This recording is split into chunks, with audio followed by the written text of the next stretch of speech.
from King's Pier in a very chilly Hobart. No it was kidding. it was 10 degrees when we got off the plane this morning, which for us Sydney folk is quite chilly for a summer's day.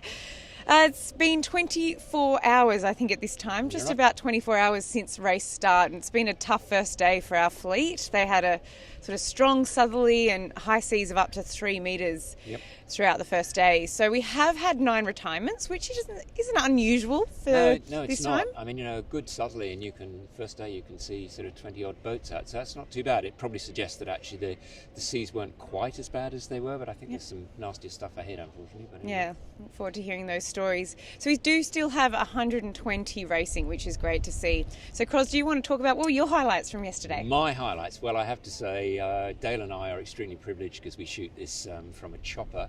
The highlights, I suppose, was the fact that it was something quite different. We've had a lot of downwind starts for a lot of years now, and this was an upwind start, and so there was quite a lot of white water over the decks and good stuff to shoot, and great pilot from Sydney Helicopters. So yeah, that was our big highlight for us. How about you?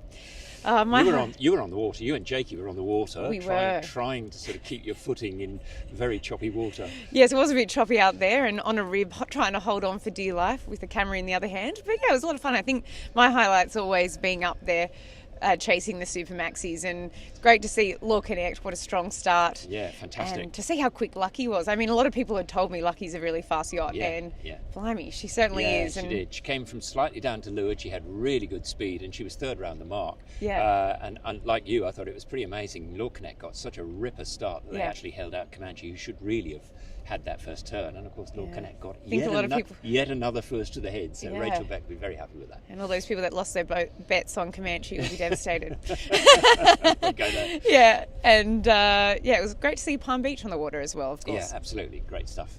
So there was also a very touching tribute that I think you should mention. Do you want to talk about that, Cros? That was indeed very touching. So Law Connect and quite a number of other boats actually cast rose petals on the water as they passed Bondi, as a tribute to the victims, the families, and the broader Jewish community after the terrorist attack. And I thought that was a really nice piece from the sailing community to sort of embrace them for that. Yeah, absolutely. Really beautiful and very important. So, what's the state of play? What can we expect? What's the state of play? Slow is the state of play. Yeah. So usually when we get down here, you know what it's like. We think, it'd be lovely to have a sleep, but no, we're up till all hours to get the first of them coming in. Well, we're going to get a good night's sleep, that's for sure. We're stoked about that. And in fact, the way they were talking, some of the 100-footer skippers and helms and others were saying that it's possibly even tomorrow evening, so that's Sunday evening, which is really slow.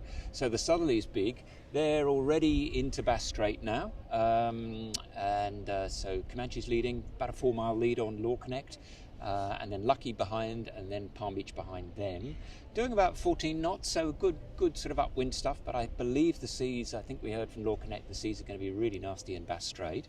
And then this high moves in probably the early hours of tomorrow morning, and that's when things will get quiet, and that's possibly where really the kind of key moment in the race will happen as to who gets out of that to get ahead enough to then take line on us. So that's most of what it's about. Yeah, right. Anything else coming up? So we're thinking... Too early to talk about the overall, really. I mean, at this point, you can tell you who's in the lead of IRC, but really there's so much to play for. Still don't really know whether it'll be a small boat race or not. So, busy. Green Cape, I had a quick look at the weather there. South-southwest, 20 knots. But yes, with big seas, you don't need much wind with big seas to make it quite problematic. So when the high comes in, yes, things will settle down, and it'll then largely be a question of whether the northerly airstream will bring the rest of the fleet home fast enough that perhaps an IRC comes out of a smaller boat. Remains to be seen. Interesting. Well, stay tuned. We do, if you haven't seen already, Cros put some great photos up yesterday from the chopper, so check those out. We also did some live dock walks, which is really interesting insights. From the crew before they headed out to race start. We have another race start video that we will be posting in the coming hours once I finish that. And we'll, of course, have another race update for you tomorrow morning. So we'll see you then. See you then.